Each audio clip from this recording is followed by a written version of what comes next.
Hello friends, welcome back to my channel. मैं हूं आपकी फ्रेंड वर्षा। आज की इस वीडियो में हम बात करेंगे बीएड एंट्रेंस एग्जाम के कॉमर्स की। इसके अलावा कोई और भी आपकी क्वेरी लगती है तो आप ज़रूर बताइएगा। और आप मुझे मेरे चैनल पे फॉलो कर सकते हैं, आप मुझे सोशल मीडिया पे भी फॉलो कर सकते हैं और अपनी क्वेरी को वहाँ भी पूछ सकते हैं। तो चलिए वीडियो को स्टार्ट करते हैं।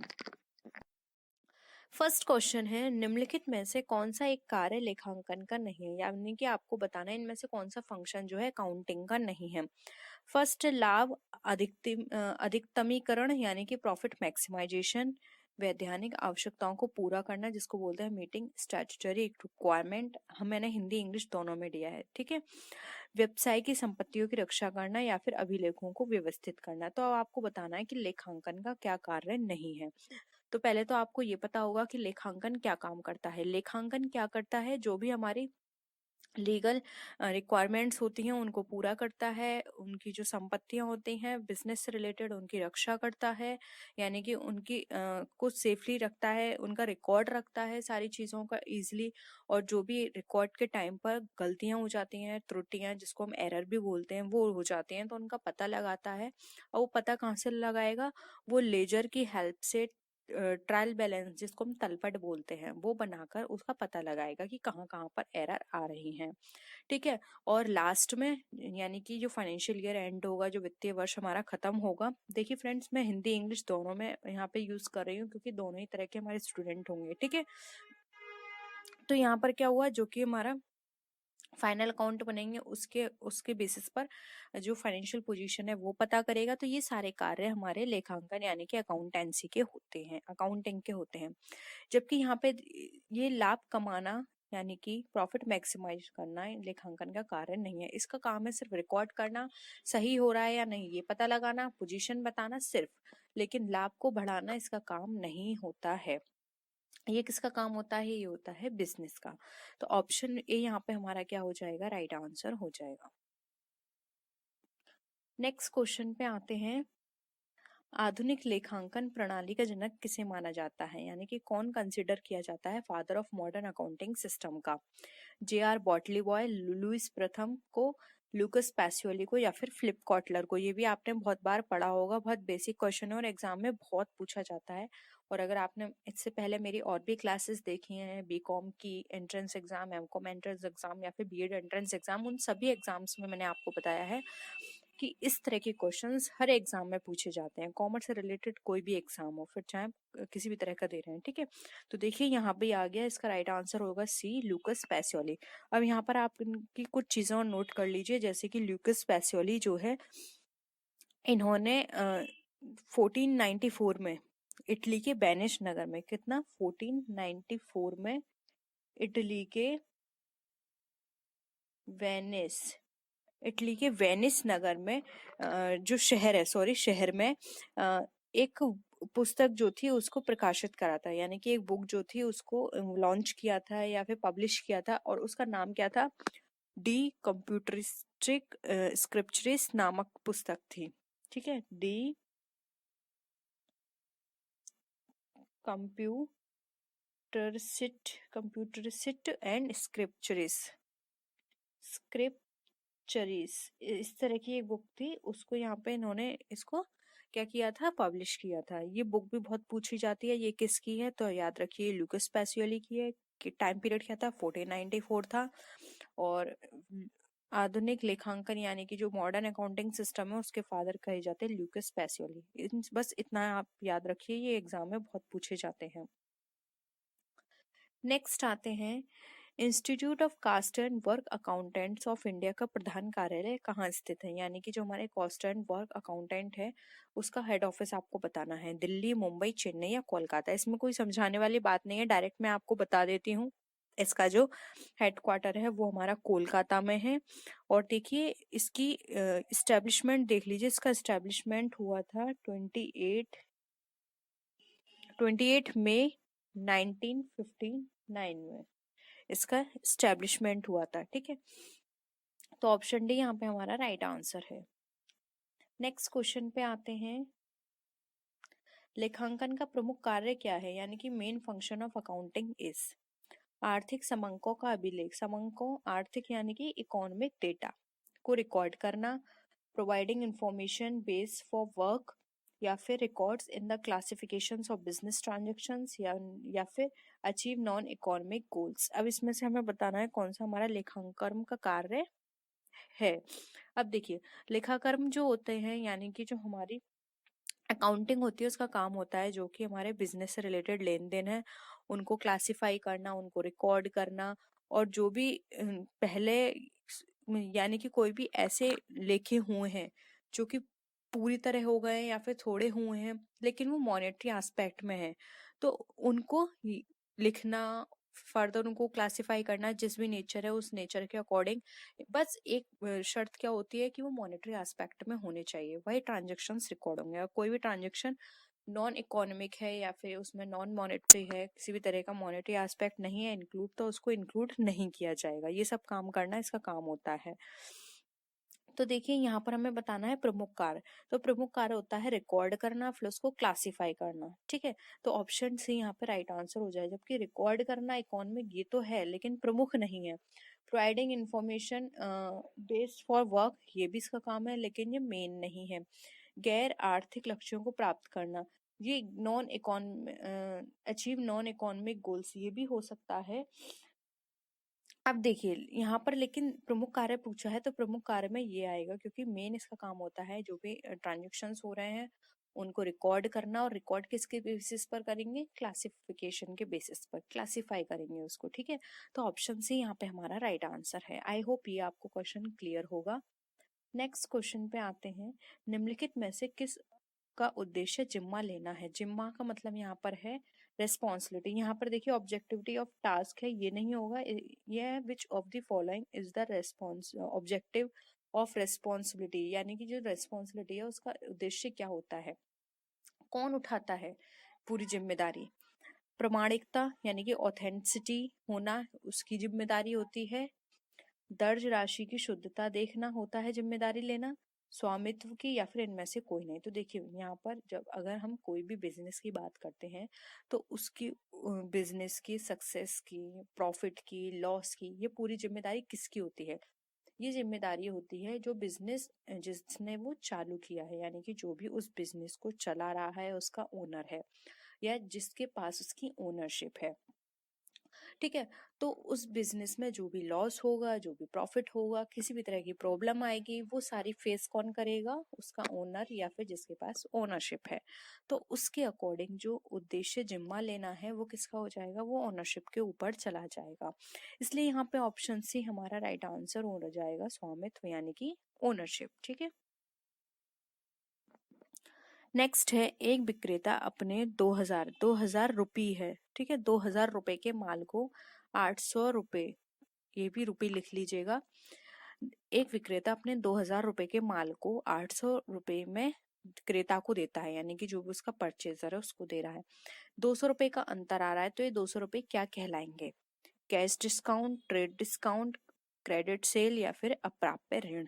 तो देखिए यहाँ पर हम बात करें तो यहाँ पर एक जो सेलर है वो 2000 रुपए का माल जो है वो 1800 रुपए में यानी बेच रहा है एक परचेजर को, जो भी परचेजर है, और 200 रुपए का अंतर रख रहा है। तो ये डिस्काउंट में आता है। अब हमें ये बताना है कि ये किस तरह का डिस्काउंट है। तो ये डिस्काउंट हमारा कहलाएगा ट्रेड डिस्काउंट। अब ये जो डिस्काउंट होता है ये यहाँ पर उन ग्राहकों को दी जाता है जो एक ही वस्तु में व्यापार करते हैं, यानी कि जब कोई भी सेलर एक ही कमोडिटी या एक ही तरह के प्रोडक्ट में डील करता है वो वहां पर उस कस्टमर को इस तरह के डिस्काउंट दिए जाते हैं। इसका मेन उद्देश्य क्या होता है, ज्यादा से ज्यादा कस्टमर्स हमारे बढ़ जाएं, इसलिए इस तरह के डिस्काउंट दिए जाते हैं। तो यहाँ पर ऑप्शन क्या होगा हमारा, बी राइट आंसर हो जाएगा, ट्रेड डिस्काउंट। नेक्स्ट क्वेश्चन है, पुस्तपालन का हमें अर्थ बताना है, यानी कि जो बुक कीपिंग है उसका मेन मतलब जो मेन मतलब है या फिर उसका जो आशय है वो क्या है। प्रारंभिक पुस्तकों में लिखना, यानी कि जो हमारे स्टार्टिंग की जो बुक्स होती हैं जो जिनको हम जर्नल बोलते हैं उसमें रिकॉर्ड करना। लाभानी खाता तैयार करना, यानी कि प्रॉफिट एंड लॉस अकाउंट जो है उसको प्रिपेयर करना। प्रॉफिट शुद्ध लाभ की गणना करना, यानी कि जो नेट प्रॉफिट है उसको कैलकुलेट करना। साझेदारी संलेख लिखना, यानी कि पार्टनरशिप डीड को बनाना या उसमें रिकॉर्ड करना। हमें बुक कीपिंग का मतलब बताना है। तो देखिए आप नाम से ही समझिए, बुक कीपिंग यानी बुक के अंदर कुछ रखना। अब बुक के अंदर आप कोई चीज नहीं रखेंगे, बुक के अंदर क्या रख करेंगे आप, रिकॉर्ड रखेंगे।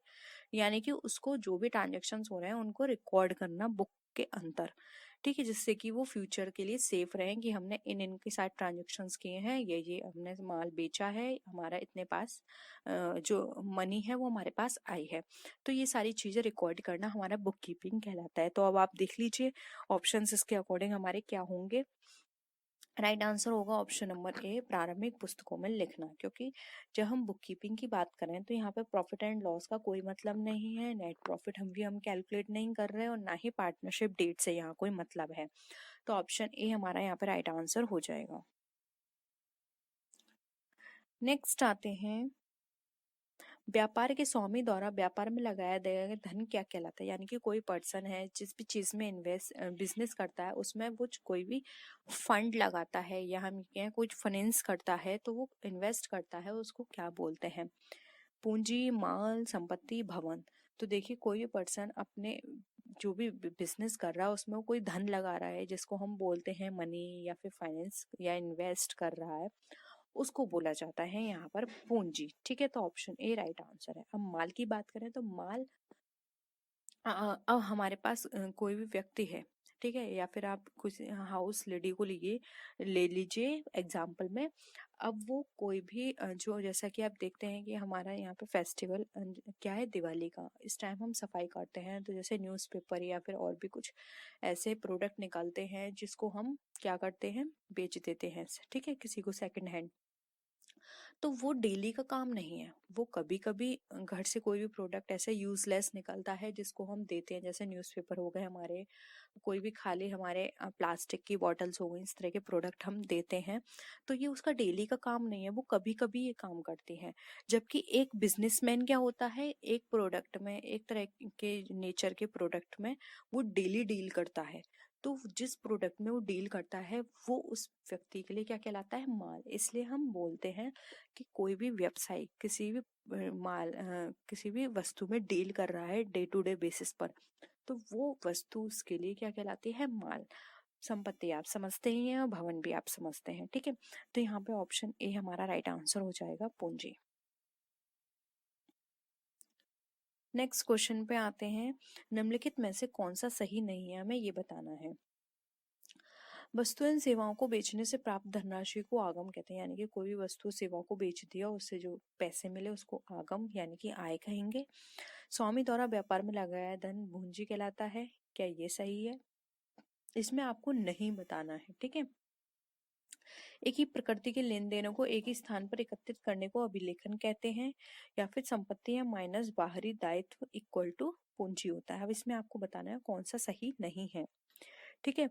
तो देखिए यहाँ पर अगर हम बात करें स्टार्टिंग से, तो वस्तु फर्स्ट हम देख लेते हैं, वस्तु एवं सेवाओं को बेचने से प्राप्त धनराशि को आगम कहते हैं। तो ये बिल्कुल सही है।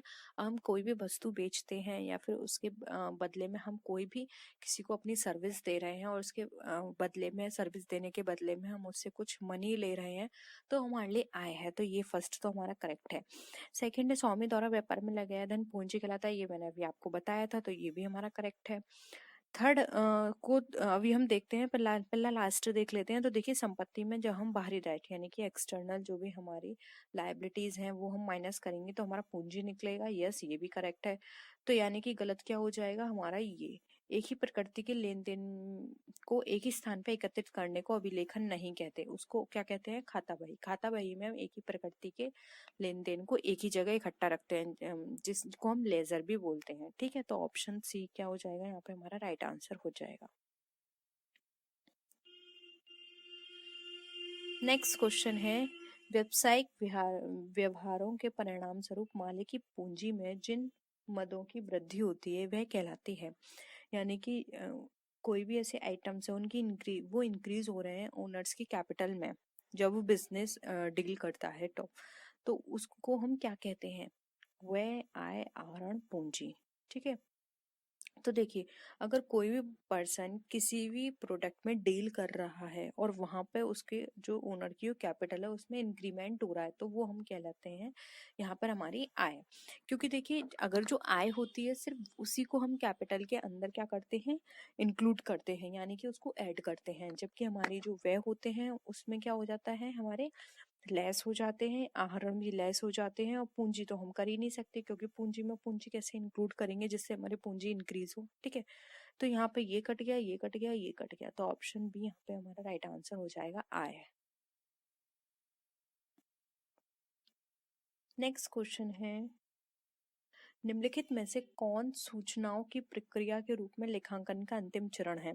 यानी कि हमें इसमें से ये बताना है कि जब भी हम अकाउंटिंग करते हैं तो उसमें जो लास्ट स्टेप या फिर फाइनल स्टेप जो होता है वो कौन सा होता है। सूचनाओं का विश्लेषण एंड निर्वचन, यानी कि एनालाइज एंड इंटरप्रिटेशन करना, कम्युनिकेशन करना, रिकॉर्डिंग करना in the books of account, या फिर preparation of summary in the form of financial statement. तो देखिए, इसमें आप स्टार्टिंग में देखिए, फर्स्ट हम क्या करेंगे, फर्स्ट स्टेप क्या होगा, लेन देन करना। सेकंड स्टेप क्या होगा, जर्नल में रिकॉर्ड करना। थर्ड क्या होगा, लेजर आ जाएगा। फोर्थ क्या होगा, हम बैलेंस निकालेंगे। फिफ्थ क्या होगा, ट्रायल बैलेंस बनाएंगे। अब यहाँ पे 6 में आपको यहाँ बता देती हूँ, 6 पॉइंट क्या होगा, ट्रायल बैलेंस के बाद क्या आता है, P&L एंड वो ट्रेडिंग एंड P&L अकाउंट बनाएंगे। ठीक है, 7 क्या होगा, 7 फाइनल अकाउंट बनाएंगे।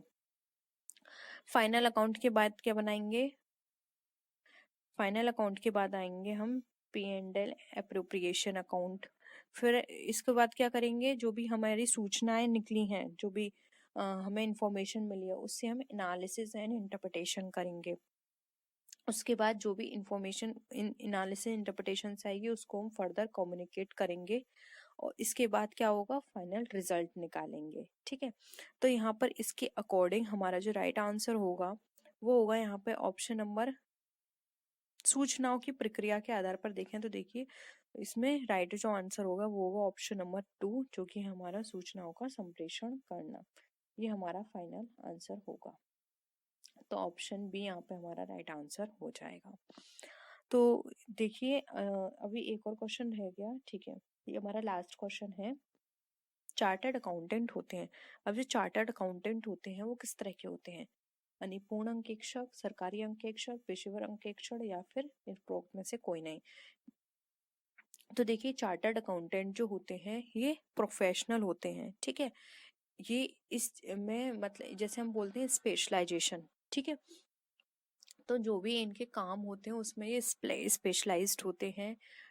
ये एक अपने जो इंस्टीट्यूट होते हैं इनके, वहाँ से ये सर्टिफाइड होते हैं, वहाँ से ये डिग्री लेकर पूरे अपने पूरे प्रोसेसिंग के साथ ये इस चीज इस फील्ड में एक्सपर्ट बनते हैं, जिनको हम प्रोफेशनल ऑडिटर्स बोलते हैं। तो यहाँ पे ऑप्शन सी जो है वो हमारा राइट आंसर हो जाएगा। तो फ्रेंड्स, ये थी आज की वीडियो। आई होप आपको आज के क्वेश्चंस पसंद आए होंगे। अगर वीडियो पसंद आए तो वीडियो को लाइक कीजिए, अपने फ्रेंड्स के साथ शेयर कीजिए, और किसी भी तरह की कोई भी क्वेरी हो या आप सजेशन देना चाहते हैं तो आप नीचे कमेंट सेक्शन में लिख सकते हैं। तो फ्रेंड्स, नेक्स्ट वीडियो में हम फिर मिलते हैं और भी अच्छी वीडियोस के साथ। तब तक के लिए बाय बाय।